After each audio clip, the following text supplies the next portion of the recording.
Hey guys, as you're probably expecting, we were meant to be reviewing Master and Commander, which was Brad's recommendation. Unfortunately, because of our shithead co-host Ben Sheridan, we've had to do a bit of a schedule rearrange. So we're reviewing Clair Obscur Expedition 33 with our good friend Nathan Broomfield. Don't worry though, we haven't forgotten you, Brad. We'll be reviewing it very soon. Welcome to Nerds Against Normality, the podcast where we laugh in the face of certain annihilation, mostly because we don't understand the rules. This week we're diving into Clair Obscur Expedition 33, a game so bleak even your save file might need therapy. First up in the gamage is Harry, the eldest of us. If the gamage came tomorrow, he'd probably rage so hard about not finding the right podcast mic setting that death itself would just leave him alone out of pity. Morning all. Next up, it's the middle child of the group. It's me, Stacey. I wouldn't last 5 minutes in the gamage. My hand-eye coordination is so bad, I'd probably miss the dodge, trip over a rock, and politely die on the spot. And since Ben has already been metaphorically erased from existence, this week we've replaced him with Nathan Broomfield. Bonjour. As the youngest of the group, Nathan, though still grieving at the loss of Harry and myself, and mildly concerned about Ben, I guess, is preparing to start his gamage. He's got the weight of the world's survival on his shoulders, hoping he can save everybody. No pressure, Nate. How you feeling? All good. 32, baby. Still alive.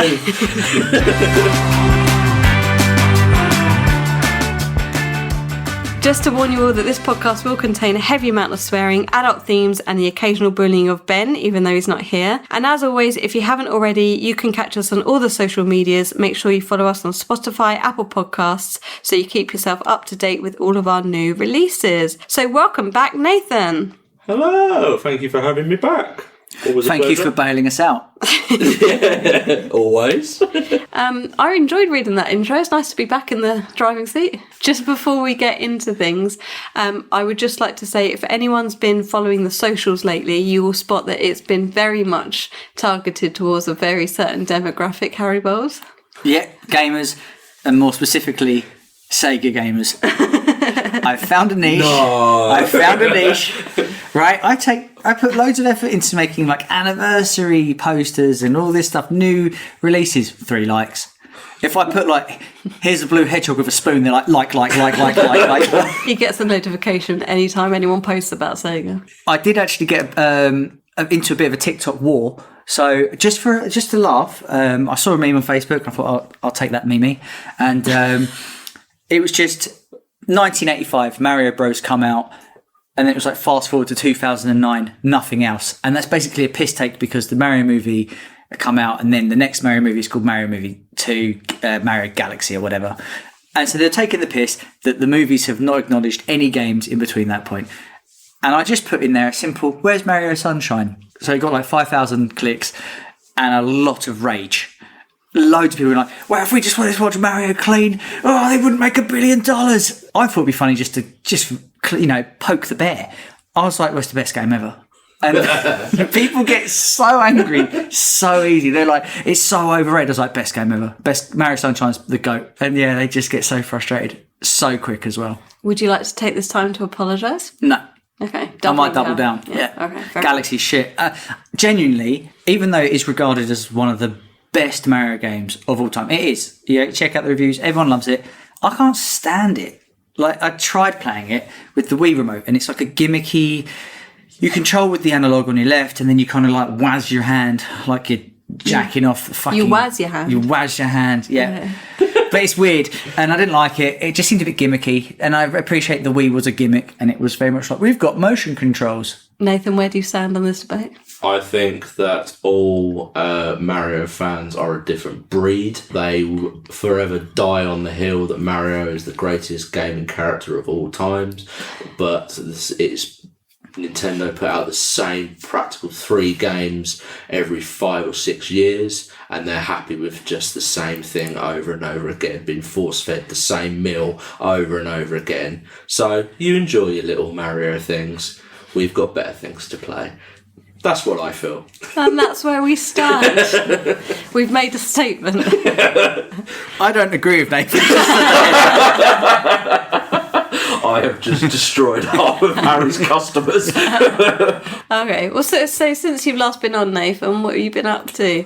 Only one thing in several months. No, it's one thing. One thing. So, other than working, being a father... All right, you're not actually taking over Ben. other than just work, can't talk about it. I've been into watching a lot of D&D YouTube channel stuff. Never thought I'd say that. Do you play D&D? No, never played it before in my life, but you got to try new things. So I watched a thing called Natural Six.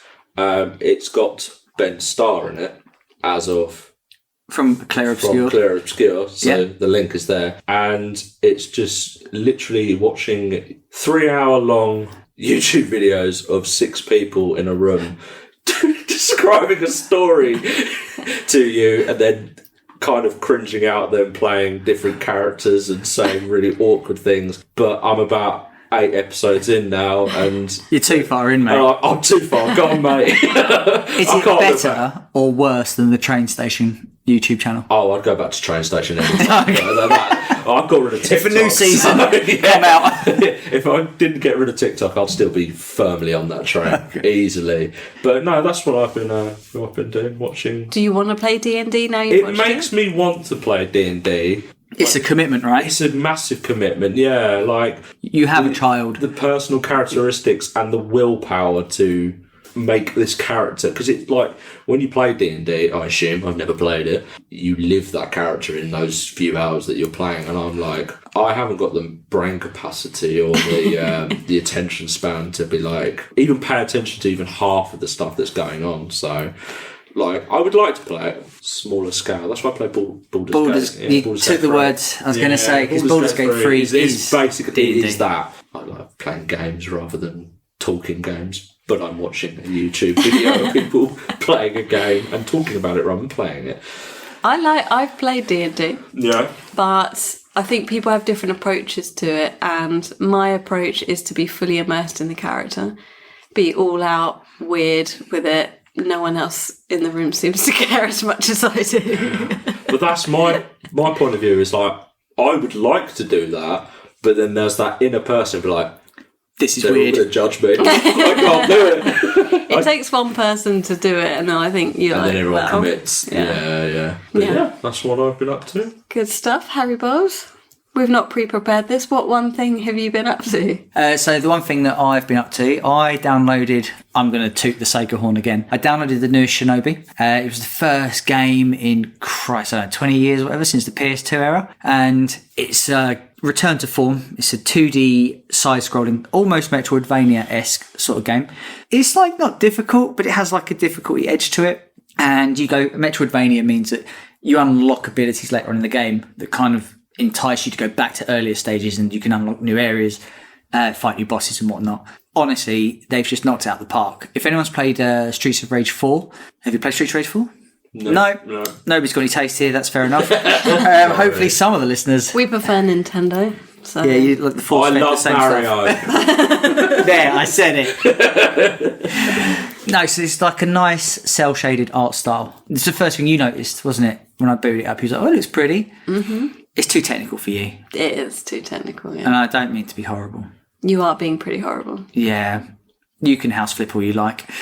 When you said Shinobi, I generally, for like the first couple of seconds, I got the game wrong, and I thought you were talking about Shenmue. Or is it Shenmue? Yeah. And I was like, he's going to start talking about forklift driving or something in a minute. No, it's fighting. No, it's all hand-drawn animation as well. Like, it's so good. I'd recommend it to anyone. Kick-ass soundtrack. It looks kind of like Okami, yeah, Beautiful Joe on roids. I would say as well, you don't need to play any of the old games. It's very much its own thing. The storyline is wafer thin. It's literally like, you are ninja. They are bad guy. Go get them, kid. No, that's excellent. I've got to say, I'm pretty close to finishing it. I'm looking forward to starting it again. You know, when you've got the abilities. Where are you playing it, or what are you playing it on? I got it on the PS5. Right. But I'm pretty sure you can get it on like everything. Like it's a Switch 2, PS5, Xbox, Steam, whatever. I will say this. They were very unfortunate. Silk Song, like shadow dropped out of nowhere. And Sega would have had this game lined up on release for months. And then Silk Song come out and has just like dominated the world and has broken records left, right and centre and will probably be up there for Game of the Year. Yeah. So that's unfortunate. Yeah, That's really awkward, isn't it? But this game's done really well. It's got like 9 out of 10s across the board. It is well loved. It's just that Silksong has the Hollow Knight following, and it come out at 17 quid or something stupid like that. And it's free on Game Pass. Haven't they still got loads more? They did that massive teaser, or was it maybe like a year ago now, where they like did that Crazy Taxi, and well, that's what I'm very much looking forward to. Crazy Taxi, Is Jet it Set Crazy Radio. Taxi or is it Simpsons Road Rage? Oh, it's Crazy Taxi. It's Crazy Taxi, 100%. and Sega sued them for it because Simpsons EA I don't know copy and what you're pasted talking about. Crazy Taxi. Yeah. Oh, easily. Different, very different games. Yeah, one's good. Simpsons Road Rage. Absolutely not. And it's got Offspring As- in and- the and soundtrack. Levi's. and Levi's and KFC and Pizza Hut. Yeah, no, that's pretty much been it. What have you been up to? Thank you for asking. I've been hurriedly putting this podcast together with no help from you whatsoever because I get to host this week because... I don't know why you've just taken that opportunity to take a jab. I literally done it all. No, he did nothing. No, because we're doing a special gaming episode, and because you both mentioned games, I'm going to mention something completely different. We finished Squid Game Season 3, so it's only 4 episodes? 6, I want to say. 6 episodes, and it follows on from Season 2. Have you seen any of it? Sim Season 2, yeah. Did you like it? Yeah, it's good. Yeah. No. We were confused because Season 2 finishes kind of on a cliffhanger, and then we thought it was just a break in the series, but Season 3 is apparently a whole new series. Yeah. I don't think it needed to be necessarily. But anyway, you jump straight into where you left off with all the good bits. Like you're straight into the deaths, the games. It has some questionable plot lines, Right. but it does end on you seeing, what's her name? Kate Blanchett? Yeah. You see Kate Blanchett as the recruiter person, like slapping someone and throwing things on the floor because they're setting up the American version, Right, yeah. which I will watch out of curiosity. Do you think in the American Squid Games, when they get their millionaires over, they're all like Japanese and Korean? Oh, I hope so. Because in the Japanese one, they all come over, they're all American. And English. Or it could be, English, like, Tally ho! The English guy is a really bad actor as well, isn't he? From Hastings, apparently. That says it all, doesn't it? Come, you see the needle hanging out of his arm. Yeah. I didn't hate it as much as a lot of people, season 3. I still stand by that season 2 and 3 should have just come out in one go and should have just been season 2. Mm-hmm. Because it does just kind of feel like it is its own season. And season 3 has dropped and you didn't even know it was out. Like, it's just gone so under the radar. I just don't think people care about it. But it's a shame because it's the best bits. It's better than season 2, I would say. Yeah, easily. So give it a go. Speaking of games, Let's get on with the review. This week, we're reviewing Clair Obscur Expedition 33. It's a game set on the Isle of Lumiere, where every year a mysterious being known as the Paintress paints a number on the colossal monolith. That number decides the fate of everyone on the island. Anyone of that age or older is erased in a devastating event called the Gommage. With each passing year, the number gets smaller, drawing the population closer and closer to extinction. In a desperate attempt to break the cycle, a band of volunteers known as Expedition 33 sets out on a perilous journey to confront the Paintress and put an end to this endless cycle of death once and for all. The game was developed by Sandfall Interactive and was released on the 24th of April 2025 on PlayStation, Xbox and PC. This game is a new take on traditional JRPGs with some nods to the Souls-like genre, so I'm told. I don't know, you wrote this. I wrote this. It's well written so far. Thank you. Yeah, I put a lot of effort into it. And at time of recording, the game has sold...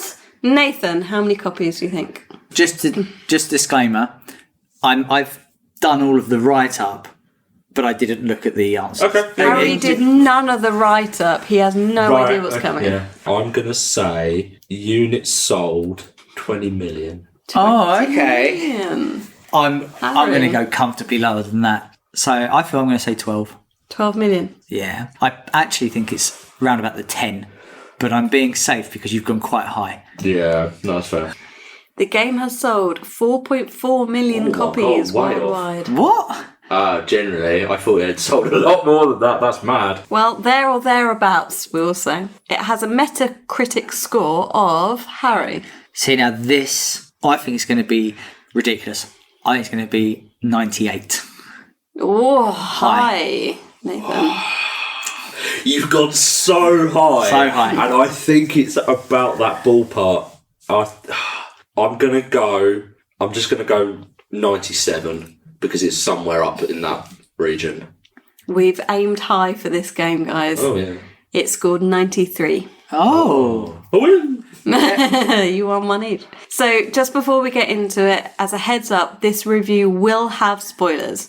So if you haven't played the game already and you don't want it spoiled, come back and listen to this when you finish, but definitely give it a play. So before we get into it, I'm really curious because this game is like an independent artsy kind of game. How did you hear about it and what got you to play it first, Nathan? Do you know what? The way I found out about it, not to mention him again, Ben Starr, who is Verso in this game, I was watching some interview with him and he was talking about upcoming projects.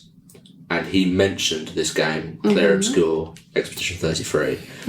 And the way he described it, it was like, it's the best bits of Final Fantasy all mashed into one game. And that's kind of how it was on my radar. And then I think, when did the first trailers come out? Maybe like the Game Awards or the Summer Game Fest or something like that. I'm fairly certain the first time, because we both watched the same trailer, the first trailer, was the Tokyo Game Show last year. I'm fairly certain. Because it would have been about this time last year that we saw it. It's Tokyo Game Show is like November time, isn't it? Is it? Tokyo Game Show is coming up in a few weeks. Oh, is it? Oh, is that early? Okay. Yeah. So, yeah. And then I saw the trailer and I was like, this looks like my sort of game. Still not really knowing anything about it other than there's this paintress woman. She kills people when she wipes off the number and it goes lower and that age bracket dies. That's all I knew. Didn't really have any gameplay videos or anything like that. It was just a story trailer or a teaser trailer or whatever. And Harry, were you kind of drawn to the game because you really like JRPGs and Final Fantasy and that kind of style? Did that intrigue you before playing it? Yeah, definitely. Like the art style in particular, it was a bit, not weeby, but a bit weeby. And they showcased a little bit of combat. And I quite like the fact that it's turn-based because that's a formula that's died in gaming for quite a while. Like Final Fantasy was what kind of made turn-based big, and then for whatever reason they departed from it. And with the new Final Fantasies, they've kind of put it back in-ish. But this is traditional. It is turn-based. If you have a higher speed stat than the enemy, you'll go first. If they cause a knockback effect, you'll get knocked down, but you'll get back up again. And they're never going to keep you down. They'll never keep you down. Unless you're fighting Simon. And can we establish, what does JRPG stand for? Jurassic Park. No. I can't remember what I told her. Jurassic role-playing game, I think I told Vic. Dinosaur game. Yeah, dinosaur game. No, so Japanese role-playing game. Okay. And I have to say, yeah, the combat was what really enticed me. The art style. The story, I thought I had it pegged. When I saw the trailer, I was like, oh, there's the woman and this is going to happen. Absolutely not. Nope. We'll get into that later. But yeah, no, the combat is what got me in. And I think the combat is what keeps you coming back for it for more. Why is this a JRPG if it's a French game? Is it a JRPG or not? Is it like or is it an FRPG? Right, that is the argument. The style is of a JRPG, yeah, but it's not. But if you really want to be pedantic, it is a FRPG. It's a JRPG. It follows the formula of all old school JRPGs, turn-based, like style of combat. That's just how the game flows. So let's get started with talking about the plot. You both mentioned this as a very story-driven game, and I didn't play the game, but I accompanied Harry for the story watching, and I have to say it was phenomenal story. What did you think? I think, like, in games, there's always a hook in a game, something that grabs you at some point in the story. I wasn't expecting it to be at the very start of the game, which basically explains everything, really, of what this Paintress is and what it does. So when I got to the part where it's Sophie and Gustav standing at the pier, Mael mentions as well, like, oh, it's Sophie's 33rd birthday today. I can't believe she's 33 already, or whatever it is. This is the gamage. And you don't know what the gamage is. And then it gets to the point of where, oh no, it's gamage time. Lights go down. That's exactly how it happens as well. Yeah, lights go down, really dark. It's the music. It's like I don't know what instrument it is. Maybe like a French horn or something like that. Like really eerie music. And then Paintress just wipes 34 off her monolith. 33 appears, and anybody that is the age of 33 just goes, gone. And you're like, I'm not ready, Mr. Stark. no, it is that. It's effectively that. It's Thanos clicking his fingers. I wasn't ready for that. And I'm not an emotional guy, but I shed a tear. And it was 10 minutes into the game. And that's kind of like an introduction to how the rest of the game goes. Because immediately after that, you're like, right, we're going to storm the beaches. We're going to go over there in our boats. We're going to take what's ours. You go over to... what is the actual place you go to? I don't have... You head towards the monolith on your boat and you get a nice welcome there. You pretty much land and they're like, oh, wow, this is all new.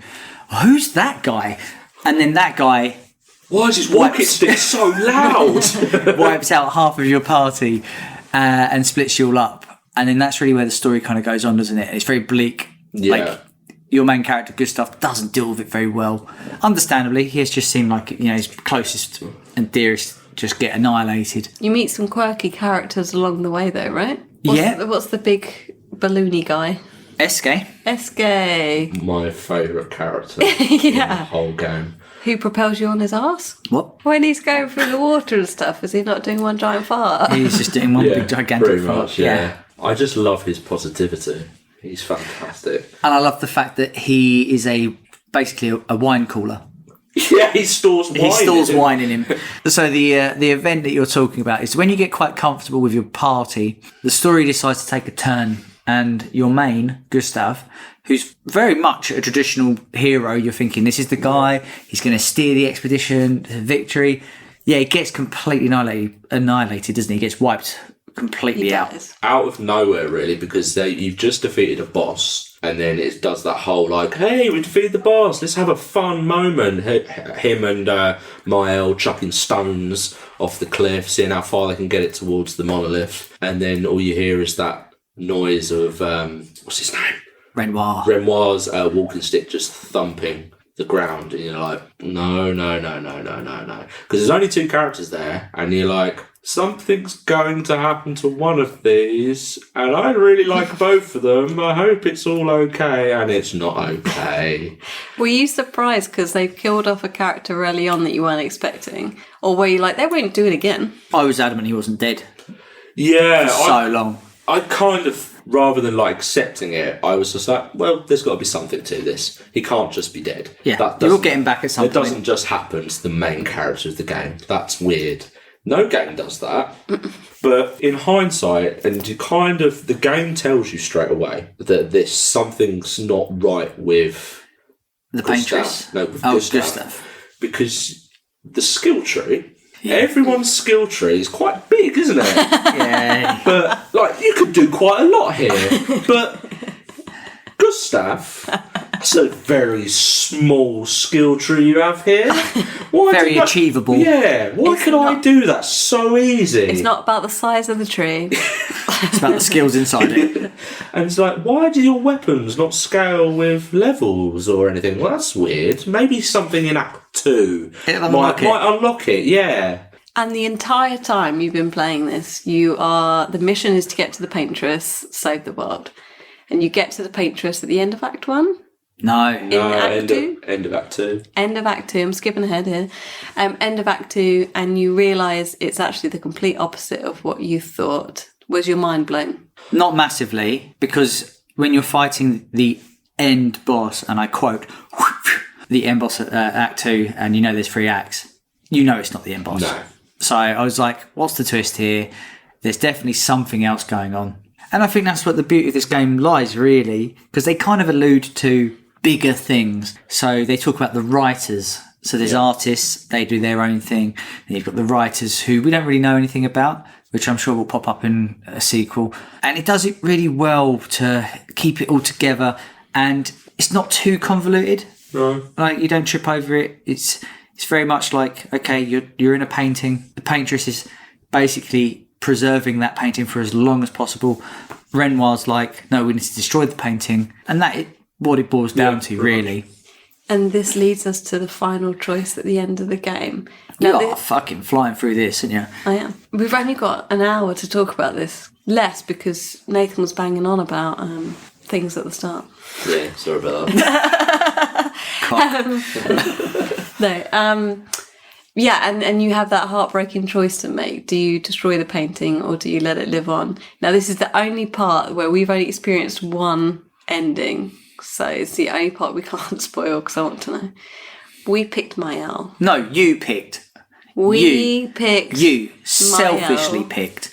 So Selfish. we picked to keep the painting going. Stop saying we. Well, I picked Verso. Did you? The correct choice. Yeah, I picked Verso.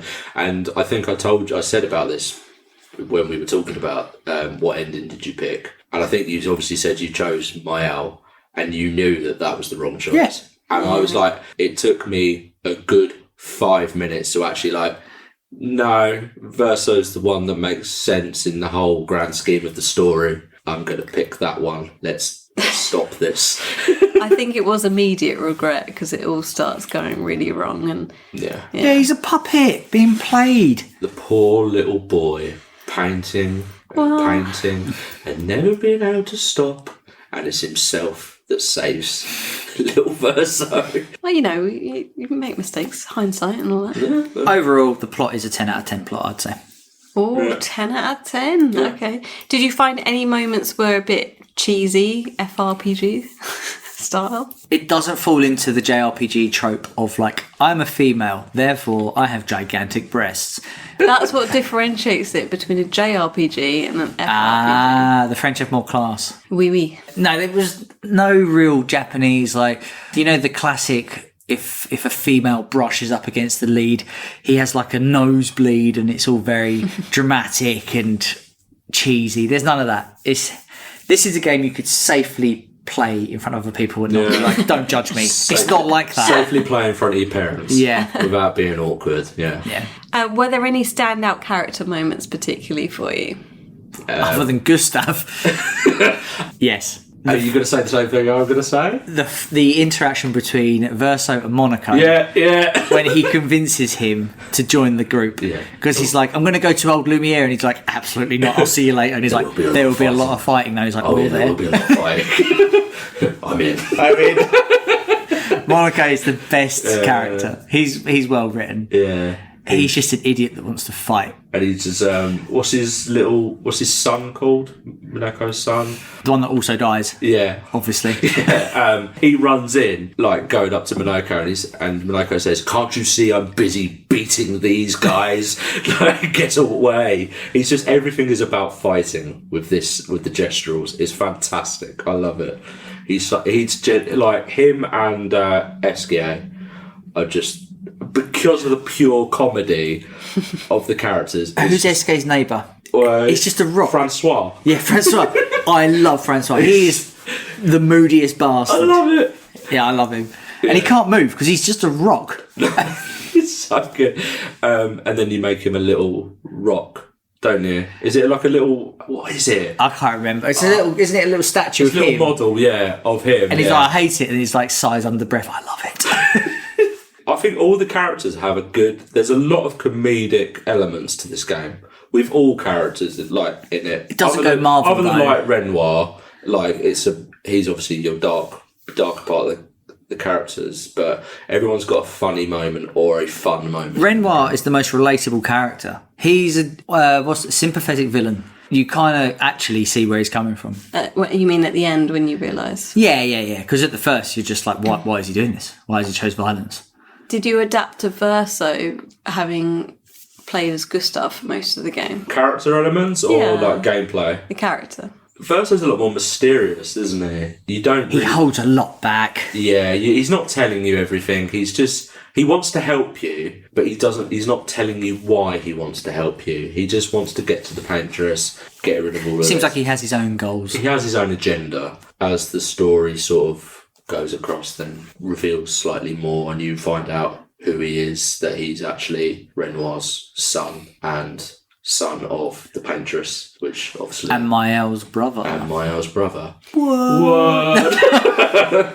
And likewise, what did you think when you were discovering who Mael really is? Like, did it take you a while to cotton on, or...? They do not hide the fact that she's different, right? Yeah. They don't give away what she is immediately, but there's like a shadow version of Mael, like, knocking about.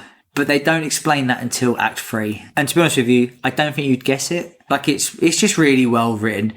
You can just tell the people behind this project just had an idea, they knew how to execute it, and they've just done it really well. And that's why I kind of worry that this is done so well that obviously it was like, sequels, green light sequels, make more. And I don't know if you remember the Walking Dead games by Telltales. Like, Telltale games did exactly the same. They kind of released a low budget game that exploded, and then they just flooded the market with Telltale games to the point where they bankrupted themselves. Hopefully that doesn't happen. They've already said Claire Obscure is going to be the brand name of this series of games, so there will be you've got Expedition 33 now. Under this umbrella, you will have this next game. Whether it's related or not, I think they need to go to the writers. It will be the writers, I assume. But so I hope you're right. It doesn't sort of Saturate alienate itself. and saturate everything. And I'm going to ask you a deep question just to finish this section off. Why do you think they chose not to focus heavily on the paintress? Because out of all the family, she's there as a boss. She's there always in the background, but you don't actually really interact with her, do you, in the same way? I think it's because nobody respects women. Fair enough. Next Moving question. No, he's taking my point. No, you already know that the paintress, from what you know so far as you move through the story, you already kind of know, well, the paintress is the end goal. So I think it kind of focuses on, all right, well, you know that the paintress is the end goal. Let's focus on everyone else and the journey, but you don't really know who Renoir is either. So you don't know his relationship to all of this either. I feel like, as you mentioned, like, yeah, the paintress is an afterthought because you already know you're heading that way. I wonder if it's because she's so deep in her grief you can't quite get through to her. You couldn't talk to her because she's... Even when you get the opportunity to talk to her, Verso approaches her and she's like, are you real? Are you real? Are you one of Renoir's, drawings? I just can't tell. She's gone. She's been in the painting too long. They allude to that she's probably shot to pieces, I think is the medical term. Okay, well, let's go on to talk about the visuals. Now, we've already discussed this game is about a painting. Do you think it looked like one? So I don't think this was intentional, but I quite like the fact that everything that's about, 5 metres away from you is very hyper-focused, very well detailed. But if you look at something that's in the background, in the draw distance, it has like a smudge effect, which I guess if you follow your Bob Ross, which I do. For a pretty little tree there. The further back it goes, the blurrier you can get away with making it, and you can your mind kind of perceives that, that's how it looks. And I'll be honest with you, I think they did that because they probably didn't have the budget of a AAA title. No. But they could probably fudge that and go, yeah, it's an artistic choice. It was an artistic choice. Worked, yeah. But it worked because everything that's kind of close to you looks fantastic. Like when you go to the underwater level, you can see the corals. Like you can see individual bubbles coming up. Like it looks pretty. It does. The enemy design's brilliant. Yeah, and it does feel like an oil painting. It does feel like that. Some places more than others. Like you actually go to like the mansion a few times, and that doesn't feel like an oil painting. That just kind of feels like in game. It's just a mansion. But when you're plodding around and you're going, especially on the world map, that is when it feels like an oil painting. Like you can see, especially at the end of the game, you get the flight. You can fly around the world map and you can see the Eiffel Tower, and it's curved, isn't it? Yeah, it's bent and curved over the side, yeah. Like it's been blown away. Yeah. And I think that very much shows it like a painting. I mean, this was an independent game, so they didn't dedicate as big a budget to the graphics as they could have done. So do you think that the graphics could be improved? Yeah, definitely.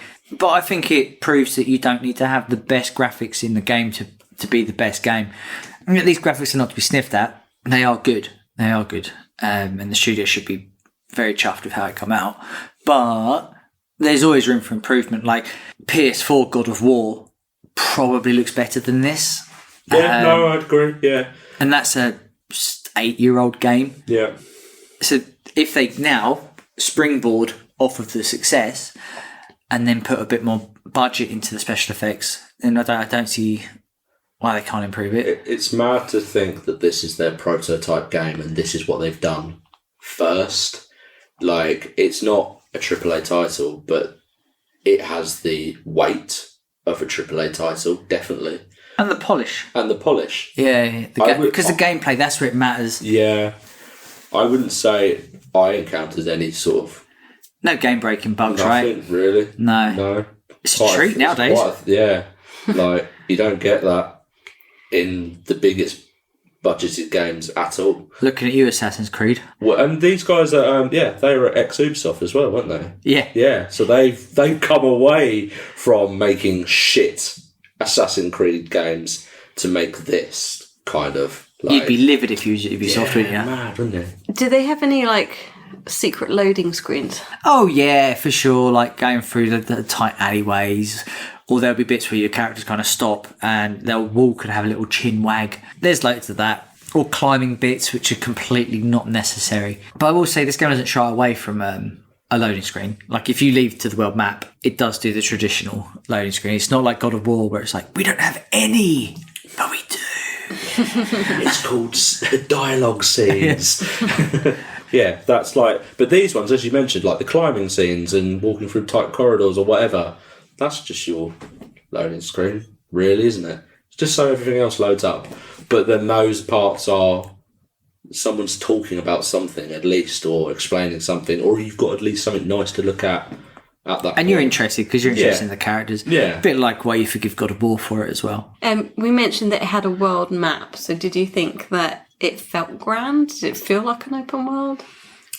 I think this is the only time in the game where I felt like it wasn't a AAA title, because it is a decent sized world map, all right? And I still remember the first time I played Final Fantasy VII. I went out to the world map and I was like, what the fuck is going on? Yeah. I was like, oh, it's just in Shinra, and that was contained. It's calm. And then I was like, oh my God, I'm like traversing across the world map, which then gets bigger when you get the plane and you're like, what is going on? I didn't have that same, like, oh my God. It's a decent size and they pack a lot in. There's a lot of like hidden crevices where you can only access when you've got the water ability, or you can only access when you've got the flying ability. It has different layers to the web app, I guess. Yeah, there's a lot of areas to explore, and then there's hidden items, like there'll just be like a little stack of boxes over there. Oh, that's your new Picto or something like that. There's just little hidden items. But yeah, as you do mention, like, it doesn't look incredible. It looks cool, but then you can see like, oh no, it's a bit like, feels kind of small and a little bit reduced in a way. That's where their money didn't quite go. They were packing everything out into the areas you do walk into rather than the outside world type thing. That's how I felt anyway. Yeah, and I think with a sequel, you can always go bigger and better. It was good. It was good for... Taking nothing away from it, yeah. Mm-hmm. Yeah, serviceable. Okay. Well, on that note, we're going to play a little game. One that I've written entirely myself. I can't wait to hear it. It's called To Gamage or Not To Gamage? That is the question. Nice. Thank you. Genius. Completely my own. You are so clever, Stacey. So clever. Fantastic. So I'm going to give you two options, and you have to pick which of the options you're going to gamage and which one you're going to save. And I'm going to need you both to agree on what you're gamaging. Oh, really? Until the end question. Okay. Oh, okay. Yeah, that's right. Added my own spin to my own content. All right. Done, you. So number one, physical media or digital media? Gamage. Which one has to be gamaged? Which one is gamaged? Which one are you saving? It's digital. You gamage digital. Yeah. Because I'll be out of a job. You absolute hoarders. Do you agree? I am a very digital person, but I do believe Is your PS5 disc? that it is a digital. You cunt. But I want a physical, and I understand that aspect of it. But yeah, I would still, I'd gamage digital. You'd have to get a whole new PlayStation. Yeah, well, sell the child. Fair enough. Okay, number 2, YouTube or TikTok? I would gamage TikTok. See, I'm conflicted here because most of the content that I do for the pod, which we are recording for, and I will promote via TikTok, and I don't get anything from YouTube really. But which one do you use personally? Personally, if I'm doing a cheeky little selling day, and I'll listen to some kind of shitty podcast through YouTube because I like pictures, I would probably gamage TikTok. Okay. Plus the China spies. Number 3, Netflix or Disney Plus? I thought this was going to be easy, but I genuinely think I would gamage Netflix now. What? Yeah. Netflix is only good in spats. Disney has so many classics. Disney has all of the Marvel, all of the Star Wars. Oh, It has the Bear. It has Only Murders. Lots of good stuff. Okay, from a completely selfless point of view, I have a 21-month child who loves watching Disney stuff, and I only use Netflix for watching the same serial killer documentaries over and over again. Do you need us to call someone? I think we established from the podcast I was first on that I'm a serial killer. I would gamage Netflix. Oh, are you splitting? No, I gamage Netflix. Oh, you, he sorry, chose- you did. Sorry. Which I can't believe. Okay. All right. Number 4, PlayStation or Nintendo? This is where we're going to see you have. later, mate. This is where we'd have a split. No, see you later, mate. Go, buy Nintendo. Don't even care. Mario shit. Argue your case. Argue my case. So I would say Nintendo's just got such a good library. It's like the last 30 years. You can't go wrong with the Zeldas, the Marios, the Kirbys, the Metroids, Pokemon. I don't know if I said that already. Are you answering this on behalf of 184-Bit Gaming? I mean, most of my sales are Nintendo, but no. The controversial thing is, I think member berries are taking over because I play the PlayStation a fuck ton more than I play the Switch, right? I do. But What do you play the boys with? Do you play it on the PlayStation or like when you want to play multiplayer with someone? When do you want to play something with Chris? I play on PlayStation. But this is not what I play with. This is if one had to go. Because I could. Fuck Chris, he's gamaged. Gamage! I'll gamage Chris. Instantly. I'd gamage Chris for a pack of Frazzles, mate. They are good. They are good. The big one. No, We're not I'm not a monster. The sharing pack. Yeah. Hi Chris, if you're listening. Hopefully you haven't been gamaged. And if you have, where's my Frazzles? No, I'm sticking with Nintendo. I would keep Nintendo. And you're saying I'm gamaging Nintendo. Bye, mate. You have to decide and vote. Oh, it's a tough one because I play the Nintendo probably more than you. What's House Flipper? What do you play that on? That's on PlayStation. Oh, that's nice, isn't it? You don't play that on Nintendo, do you? You know that because every time you log in, it says Stacey is playing House I'm Flipper 2. just playing to the crowd. But I've grown up with PlayStation. That was my console, so. Oh, didn't you play like Tomb Raider and like back on the PlayStation? did. Yeah, that was nice, wasn't it? Yeah, But you can play any Tomb Raider on the Switch No, now. you can't. No, I think that's illegal. It's illegal? But you can't. You can't play Zelda on the PlayStation though, so. Or Pokemon. Or Pokemon. Or Mario Kart. Yeah. Meh. Or Animal Crossing. Oh, it's too hard. Tightly of sex tape.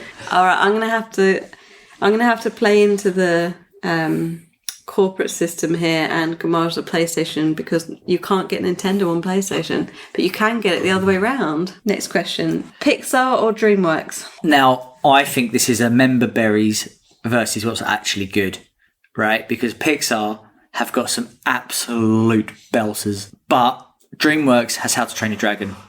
And Shrek. And Shrek. And what... And Shrek 2. But not Shrek 3. But Shrek 4. And Puss in Boots. And Puss in Boots. Who does Kung Fu Panda? Because that will ultimately decide for me. No. It is DreamWorks. Oh, then I go DreamWorks for me. Oh, no. It's got Jack Black as a panda. A panda, man. Do you know what ultimately is selling Pixar to me? It's the fact I've never seen Kung Fu Panda.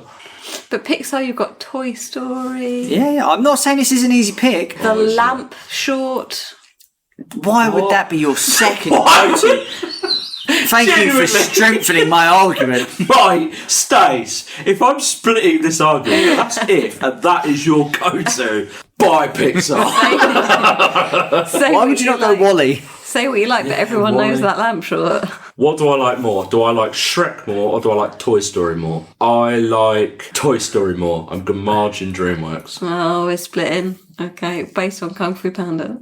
Yeah. Yeah, we're fine. Stand by it. Double down. Okay, number 6, cats or dogs? If you'd have asked me this question a year ago, I would have gamarged dogs. But now we have a little pup. And even though she is a gigantic prick, I do love her. Are you now officially a dog person? I think so. Number 7, retro consoles or modern consoles? Now, can we clarify what's retro and what's modern, please? Well, PS2's retro. Correct. Anything PS2 and before. Yeah, that's where I draw the line. Honestly, I love the new consoles. I do. A lot of these choices, it's not like which one, there's a bad choice, apart from those cats. But I prefer older consoles. Do you know what I'm going to sound really like an old bastard here. Do you know what I really miss? I really miss when I had a PS1 and then E3 happened and they dropped a trailer for the PS2 and I was blown away by the graphics. Now the PS4, when the PS4 to the PS5 come out, it was like, the loading screens are 0.6 seconds quicker. And everyone's like, oh my God, I've got such a hard-on for it. I don't care. No. But also the controller, It's got haptic feedback.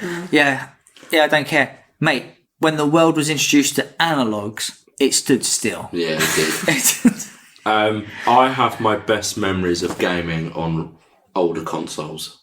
So I gamage modern consoles. Oh, member berries are taking over here. Yeah, okay. Number 8, Greggs or Pret? For our international listeners, Greggs It's a fucking institution. And I won't have a slur against it. But Greggs is a British institution where you get sort of baked goods. They're known for their sausage rolls, steak bakes, that kind of thing. And Pret is a sandwich shop, let's say. I mean, Greggs is the nearest I'm ever going to get to a religion. So, I'll see you later, Pret. I put this in here to see your answer. Like, I'm Greg's all day. Oh, it's 100%. I'd bankrupt Pret. I Honest to God. see you later. Yeah. Number 9, Batman or Spider-Man? This is a genuinely hard one because Batman is ultimately the coolest superhero ever. Is he a superhero? Yes. Is he then? He's part of the Justice League. But is he really a superhero? Does he have Yes. powers? Yeah. It's called money. Yeah, that is the real power. I grew up on the Spider-Man animated cartoon, and that intro alone makes me want to pick Spider-Man. But the Christopher Nolan trilogy That's what I'm basing does it kind on of as well. twist me tits. So My thinking is the Batman trilogy films or the Spider-Man games is what's tipping the scales, because I really liked the modern Spider-Man games. well, but you could argue that Arkham. Yeah, it's Games. effectively the same game, but just different skin. No, I'm gonna go Spider-Man. He's sick, bro. You're saving him. Yeah. Gamaging Batman. Yeah, I don't feel good about it. Sorry, Bruce. I'm Gamargin Spider-Man. And the last question, you've got one each to answer. Harry, I'm going to start with you. Okay, I don't know this one. Okay. Would you gamage Sonic the Hedgehog 2, your favourite Sonic game? Correct. Or the Dragon Ball Z Broly movie, your favourite of all the animated movies that you've watched at least 10 times? The trouble is you kind of put yourself in a bad situation here, because if you had said the Sonic the Hedgehog series or the Dragon Ball Z series? Now that's a serious question. But erasing one movie which I really do like, which could be replaced with other movies that I really do like, there's a lot of Dragon Ball movies. But you can erase the game and replace it with better games. But there aren't better games. There is. There isn't. No, taking off my rose-tinted glasses, Sonic Mania is a better game. But there's just no way I can Commands Sonic 2. There's just no way. No way. No way. No. I won't die on this hill. Honest to God, yeah. Like, the fact I'm even weighing up, no, Dragon Ball Z goes... All right, and Nate, Elden Ring or Dark Souls? Dark Souls is my gateway drug into the Souls-like series, But Elden Ring is the final boss and is a much, much better game. Good march, Dark Souls. Ooh, I didn't think it would go that way. Yeah. Well, you both survived the game. Thank you for playing. Thank you. Okay, let's get back into the review and talk about gameplay mechanics. We've already talked about it a little bit in the terms of it's got that battle system like Final Fantasy. How did that compare to other games? Yeah, as you mentioned with like Final Fantasy, With the turn-based, it's very straightforward. It's you click attack, it attacks. You do magic, it does magic.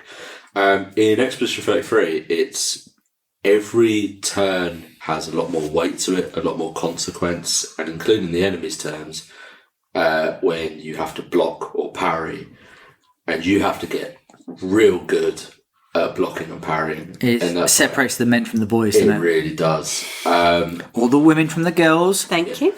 yeah, so like every battle feels different with every enemy. It's not like you don't work on autopilot at all for these battles, I don't think. No, I definitely agree. When you go to a new area, they kind of have like 5 or 6 different enemies, and they all have distinct attack patterns. And you kind of start off with, okay, I'll start with dodge because dodge has a better window. Yeah. So you can dodge easier. And then when you start feeling a little bit Billy Big Balls, you start doing the parries. Because parries are high risk, high reward. And if you knock back every single one of their attacks with a parry, you will then counterattack and you hit a big ton of damage. Yeah. And you can heal through parrying and you get more AP through parrying. Like, it's worth it if you can do it. There's so many inbuilt mechanics in everything you do. Like, nothing's simple whatsoever. You can inbuilt as much as you want into each fight, or as little as you want. Well, I think that's what the builds come into play. So they have the thing called Pictos, and basically kind of like stat boosters, abilities, that kind of thing. And that can persuade how you fight in the game. Like, for example, with Verso, you can go to like a burn build where firing your gun, you replenish your gun bullets and you get more fire, blah, blah, blah. Yeah, all characters have the different builds that you can focus on, and that just makes it unique. Do you think that they do a good job of balancing your party with different strengths? They all have their unique Yeah. weapons and abilities, which I think is good. Verso is I always use him as like my gun guy, just always trying to get off as many shots as possible. My damage dealer, who was it, CL, I always used her to buff other players. Mael is like your glass cannon, just one hit, one kill, one move type thing. But yeah, like you can interchange with all sorts and play around with all the characters. They all have their own sort of unique like abilities that sort of bounce off each other, and you can use them to buff yourself quite well in the fights, I find. And that's unique as well, because in a lot of RPGs, especially the earlier Final Fantasies, you'd get characters which are just fodder and they're just shit and you just wouldn't use them. Yeah, but in this, you could you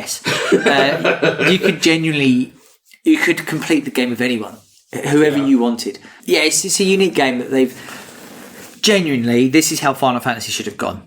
They should have just gone, okay, how can we reinvent the wheel with turn-based combat? This is how you do it. And I think they do such a good job of, when the game first starts, it is a bit like press X and press circle to dodge. Then it introduces the parry, then it introduces the jump, then it introduces the gradient attacks. Like, there's so much to it that by the end of the game, you're like, dodge, dodge, dodge, jump, gradient. Yeah. Like, it's insane. And very satisfying. Just slightly on that topic though, with the combat the way it is in Expedition 33, and you've also played Final Fantasy Remake and Rebirth. How does Remake and Rebirth now hold up now you've played Expedition 33? In terms of battle? I would say Rebirth blows Remake out of the water, so I will leave Remake alone. Yeah. I think Rebirth is a good mix, honestly. I would probably, the traditionalist in me would want a turn-based, but I'm all for the Rebirth. I don't hate it. It's very anime. It's hard to compare them, but then you've got those Final Fantasy fans out there who's like, this is how Final Fantasy should have been. I hate it. I don't want full action fighting. I want turn-based. But it works. Is that you? I was for a bit, and then I come to my senses. I'm like, no, it needed to stay like that. It doesn't need to be this. This is his own world. It definitely it should have been, but I think they found their own system of Rebirth. Yeah. I think now that they've got what they have of Rebirth and 16, Yeah. I'm happy with that. Yeah. I'm happy with that. And if they want to go forward with that, that's fine. But then they had that awkward transition, didn't they, where like 15 just wasn't it. It was a car game. Yeah, it just drove everywhere. It was just you and the boys. Yeah, that's it. It's just a road trip. That's all it was. And my final question for you, what do you want to see next? What's the legacy of this game? Are you excited about the sequels, the world? Should it be a one-off? I definitely want to see more of this world expanded. I want to know more about this world because it's so interesting, it's so deep, and we literally just feel like we're scratching the surface. I want to know about the writers. I want to know how deep this rabbit hole goes in terms of, because they could make multiple games, all interlinked, but tell their whole different story. That's how I want it to go, I think. Yeah, I agree. I want to see more of it. I don't want to see a lot of it at once because I just feel like I said earlier, you kind of kill it, and it's a product which I think is very raw and it's original. Please don't kill it. Give it love. Don't rush it. Do you think this paves the way for other independent games to go out there and give it a go? I think it also opens up people's eyes. So a lot of people, Activision, EA, Ubisoft, they're very driven by their franchises and they're very driven by microtransactions. Mm-hmm. And I get that makes a shit ton of money, so I understand why. But EA even said, this was going back a fair few years, that they said the single player games are dead. They said there's no point doing single player games because it makes no money. And then a game like this comes out on a fairly low budget, shoestring budget. It then shifts nearly 5 million units. 4.4. Nearly 5 million units. And rave reviews, it's going to be nominated for Game of the Year. Probably will win. Either that or Silk Song, isn't it? It's going to be that. Well, I've said, or a lot of people saying that Kingdom Come Deliverance 2 is quite good, but that looks not my sort of game. It's not my sort of game. I won't comment on that. Yeah, it's quite a niche game. It opens up a lot of developers' eyes, being like, you don't need to just regurgitate the same shit. Like, yeah, it's awesome that you've brought out Call of Duty 98 and it's made by Treyarch this time. Woohoo! They've lost their way. Same with Assassin's Creed. It's the same. Shit. It's just the same game, just in a different time period. So hopefully they can take note of, you can make a good game. People will buy it if it is good and if it's advertised properly and pushed properly. If you're releasing 6 out of 10 games, yeah, of course it's not going to sell well because you're not going to get all the accolades. You're not going to get all the notice that everyone's giving. YouTube reviewers get a lot of eyes on them. People won't review shit. All right, so we've got one question left to ask. Is it Nan approved? I'm going to go first because my opinion doesn't matter so much on games.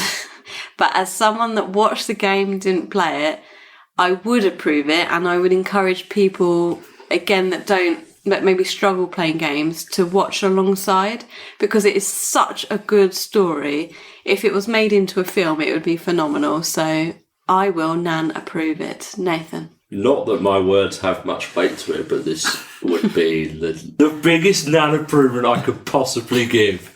Yeah, everything in this game to me was just fantastic, from the characters to the story to the combat, to the open worlds, and just every sort of fine detail was just brilliant in this. Nan approved. Harry? Yeah, I mean, I don't think it's any secret, is it? We've both gone on about how good this game is and how much we love it. So obviously it's approved. I just don't think you can...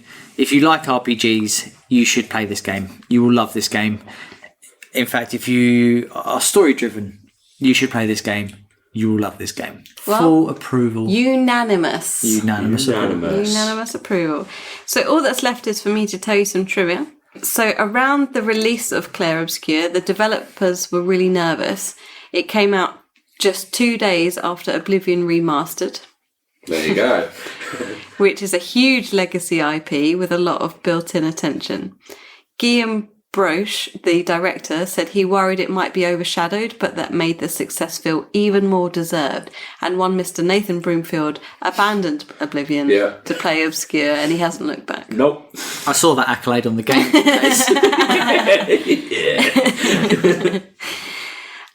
There were scope changes during development. So originally the project started out as a smaller Victorian steampunk style game called We Lost. But investors and advisors pushed them to think bigger. So they shifted direction, rebuilt a lot and refocused the world, the tone, etc., which meant more work and changed expectations. So they completely reworked it. Its milestone of sales, we've already spoken about how successful it's been unexpectedly. But it sold 3.3 million copies in 33 days. And obviously that's fun to reference because the game number is 33 itself. That's mad. What if they knew they were going to do that? Full circle.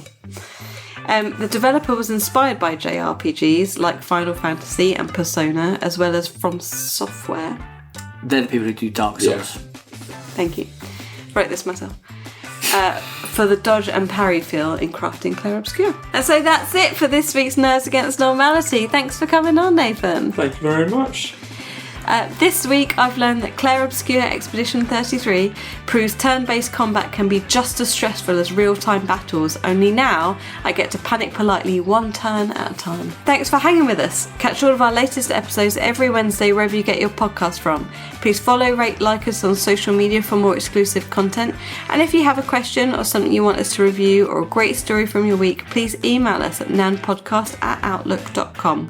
Thanks for listening. Thanks for listening. Thanks for listening. Au revoir.